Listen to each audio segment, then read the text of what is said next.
President Bongbong Marcos has signed Republic Act number 12232 postponing the 2025 Barangay and Sangguniang Kabataan elections to November 2, 2026. The law also sets the term of barangay and SK officials to 4 years, with a limit of 3 consecutive terms for barangay officials and 1 term for SK officials. Winners of the next elections will assume office on December 1, 2026. The President said the postponement allows the government to focus on preparations for the first ever parliamentary elections in the Bangsamoro region. Now, to help us make sense of that development, we have Attorney Enrique de la Cruz Jr. joining us today via Zoom. Magandang umaga po sa inyo, Attorney. Thanks for joining us. Magandang umaga din po sa inyo at sa inyong mga tagasunod. Yes, Attorney Buko. Yes, Attorney, help us understand ano magiging impact nito overall sa pag-sign into law nitong Presidente Marcos ng yung pag-amend or pag-iba sa barangay elections. Ibig po sabihin ay hindi natuloy ang halalan na dapat ay nakaschedule ngayong December 2025. No? It is now postponed to November 2026. So effectively, humaba yung termino ng mga kasalukuyang nakaupo bilang mga barangay officials. But what can you say also about the some election watchdogs are saying na hindi tama ito because yung number of registered voters lamang para dito sa barangay SK elections composed of 2.7 million already, meaning gusto na ng mga tao na magkaroon ng eleksyon. So what legal implication would that be by signing this law? You have to understand that there was a recent Supreme Court decision. Right.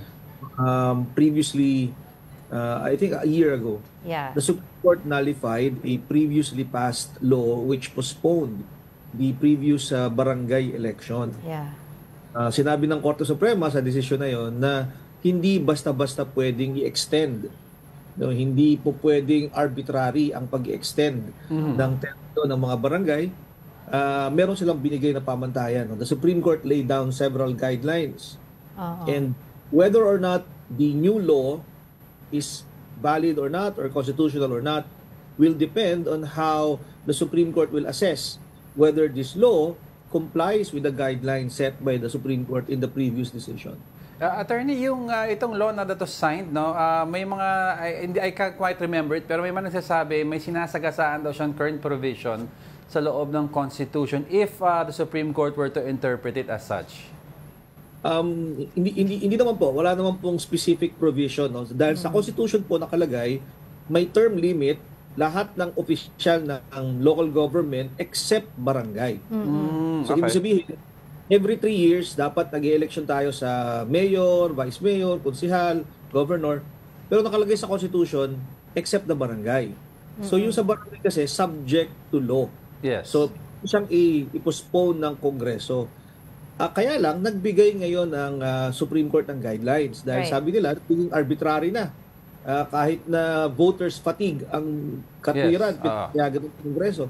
So, hinigpitan ng Supreme Court. So, ngayon malalaman natin kung pasado ba sa Korte Suprema itong na batas na ito. Kasi yung talking to that outline criteria na binigay po ng Supreme Court, nakalagay po dito ay intended to guarantee to conduct of free, honest, orderly, and safe election, intended to safeguard electorate's right of suffrage, tapos based on compelling reasons such as public emergency. But as of now, parang wala naman po tayong nakitang public emergency, and the reason lang po na binigay ng COMELEC is parang hindi pa sila ready because kagagaling lang nila sa midterm elections, which was also echoed by the President himself. Tama po kayo dyan. No? Ang dating ginagamit po ng Kongreso para i-postpone ang barangay elections ay masyado itong malapit sa nagdaan o papalapit na anumang halalan at sinasabing hindi handa ang COMELEC. Doon po sa nakaraang desisyon ng Korte Suprema, sinabi na po nila na hindi sapat yan na dahilan. Hindi sapat na dahilan ang kawalan ng pondo, hindi sapat na dahilan ang kawalan ng preparasyon para ipagpaliban ang halalan. Dahil sagrado ito, sabi ng Korte Suprema. At dapat extreme reasons lamang, no, yung emergency, calamities, or may problema sa paraan ng pagboto na maaaring mapiligro ang mismong botohan, kaya kailangan itong i-reschedule. So medyo mahigpit yung criteria na ibinigay ng Korte Suprema. No? So maaaring pag ginamit nga ito, ay mai-argue na hindi ito compliant. Attorney, if no one questions this sa Supreme Court, does this mean tuloy-tuloy lang itong pag-implement itong batas na ito? Tama po kayo, no? Lahat po ng batas natin ay presumed valid and legal. Okay. Unless ito ipapawalang bisa ng Korte Suprema. Let's talk about po the term limits. Dito po sa pinirmahan ni Pangulong Bongbong Marcos, na iba po from the previous guidelines natin na 3 years lang, tapos 3 consecutive years, 3 years lang yung mga barangay SK officials. Pero ngayon po, parang lumalabas 12 years siya 4 years, 3 years.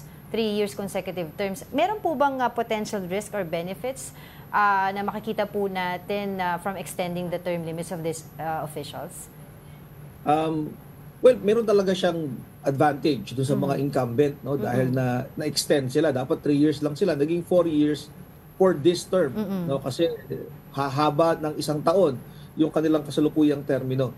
But that also provides a prospective application na yung termino nila for the next term, no, ay bibilangin hindi November, kung hindi December na. December 2026. Doon magsisimula yung kanilang bagong termino. So bukod sa extension ngayon na 1 taon, kahit mahalal sila ng November next year, no, yung term nila will officially start for purposes of counting the 3-term limits December pa. So may extension pa uling 1 month. Okay. Pero ang madami kasi nagtatanong, attorney, baka you could lay it down for the regular folk, no? Kung mayor nga daw 3 taon, ano ba ang benefit namin dyan kung 4 na taon ang isang barangay official, di ba? Mayor nga, si congressman 3 taon, si senador nga 3-year ang term. Bakit kami makikinabang dyan? Yan. Ang dahilan kung bakit talaga ibinigay sa Kongreso ang termino at ang petsa ng eleksyon ng mga barangay ay dahil malapit ito sa mga komunidad. No? They're very close to the communities. And meron namang mga paraan kung hindi effective or may ginagawang kamalian ng inyong kapitan o mga kagawad, may paraan para sila ay maalis. Hindi na kailangan intayin ng halalan. No? There are several ways. There are grounds for disciplinary sanctions. They can be suspended. They can be removed. No? For cause and after compliance with due process. Kaya hindi fixed yung sa barangay ay dahil nga sa malapit ito sa community at ang purpose ay para hindi na po politicize yung pag-basic services sa mga communities. Kaya walang partido, hindi po allowed ang mga parties, political parties sa barangay elections. Yun din po ang dahilan kung bakit hindi siya nagiging fixed. Attorney, hypothetically, ang DILG pwedeng tanggalin ng isang erring barangay official or kailangan dumaan pa sa proper process or dadaan pa sa ombudsman? Sa ngayon po, ang pwede lamang magtanggal ng isang halal na opisyal ng barangay ay ang korte at ang ombudsman. Okay. Si DILG po ay walang kapangyarihang magsuspinde o magtanggal. No, sila po ay nag-implement lamang po ng desisyon ng ombudsman o ng korte. Yung suspension naman, pwede hong magsuspindi yung sanggunian, no? Sanggunian ng kapwa nila miyembro or yung higher sanggunian. Okay. Halimbawa, sihal ka ng bayan, pwede kang suspindihin ng sangguniang panlalawigan, no, in a administrative procedure. Okay. I was wondering, I'm just curious, attorney, na why would the President himself sign this law when in fact yung mga legal implications that you've mentioned earlier ay talagang medyo questionable yan na pagdating kung pagbabasihan natin yung Supreme Court ruling? Siguro, I think, executive function kasi ng Presidente talaga na pamahalaan, no, ang mga iba't ibang events sa gobyerno. Kasama na dyan ang halalan, no? Isang pinakamalaking gastos ng pamahalaan ang eleksyon. At kung yung sariling COMELEC na mismo ng gobyerno ang nagsasabing hindi pa sila ready at mangangailangan sila ng almost mga 4 to 7 billion pesos na additional para sa halalan ng barangay, baka it's a matter of prudence, no, sa Presidente na since ang Kongreso ay nagkasundo, take note, bago ito umabot sa Presidente, ito ho ay pinagkasunduan ng Senado at ng Kongreso. At ito ay upon recommendation ng COMELEC. So kung sila po lahat ay nagkakasundo, siguro po ito was a part of the President's prerogative na pagtibayin, no, yung kanyang yung panukalang batas. Attorney, yung budget concerns also, no, alam na, in-explain naman ng COMELEC yan na medyo dikit nga. So medyo may mabigat sa budget if it were to be held simultaneously. But if I were or somebody were to question this sa Supreme Court and you cite a budget concern, do you think pwedeng i-interpret ito as maybe an emergency because malaki ang kakainin sa pondo? Pwede ho. I think yan po ang i-argue ng government, no? That the recent floodings, the recent calamities has contributed to a depletion of funds. So I think i-argue po nila yan along those lines na conducting the elections now will require billions of pesos that we do not have, and this will constitute similar to a situation of an emergency. So itong itong last floodings na naranasan natin na nag-declare ibang cities ng state of emergency, that could be used as part of the argument. Pwede po. Tama po kayo. Okay. Pero kasi speaking of budget, 'di ba po, meron naman na, although sabi nga nila it's not enough, pero may mga naka-allocate naman na budget diyan for the BSKE election. In fact, kaya nga nagkaroon pa rin ng mga registration of voters until masign itong law. So what happens now to that allocated budget?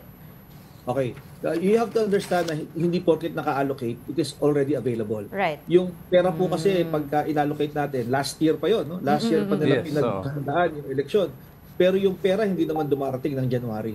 Ang pera dumarating quarterly, depende sa koleksyon ng pamahalaan. That's right. At dahil nga sa hindi ito nakolekta, maaaring hindi pa ito available, kaya itinuturing nila itong emergency or kawalan ng pondo dahil wala pang actual na pumapasok.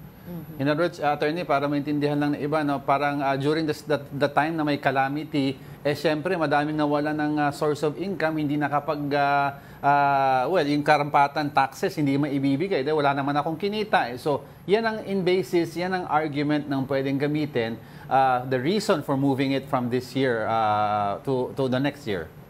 Tama po. Yan nga po yung line na ginagamit ngayon ng COMELEC at ng Department of Budget and Management, that the target income cannot be collected due to the recent calamities. Kaya po kinapos yung, though it is allocated, the funds are no longer or are not yet available. Well, finally, on my end, Attorney Buko, para dun po sa mga election watchdogs, no, yung mga citizen group na really questioning this decision, ano po yung legal remedy that they can use, no, to question this ruling or this new law? They can always file a petition for certiorari with the Supreme Court and allege, no, that the Congress gravely abused its discretion or that the law does not comply with the Supreme Court's guidelines. Pero as I said earlier, no, ang lahat ng batas na pinagtibay ng Kongreso at pinirmahan ng Pangulo ay may presumption na ito ay valid, na ito ay pinag-isipan, na ito ay may legal na basehan. Alright, on that note, maraming salamat po sa inyong oras. That was Attorney Enrique Buko de la Cruz Jr. Thank you so much for your time.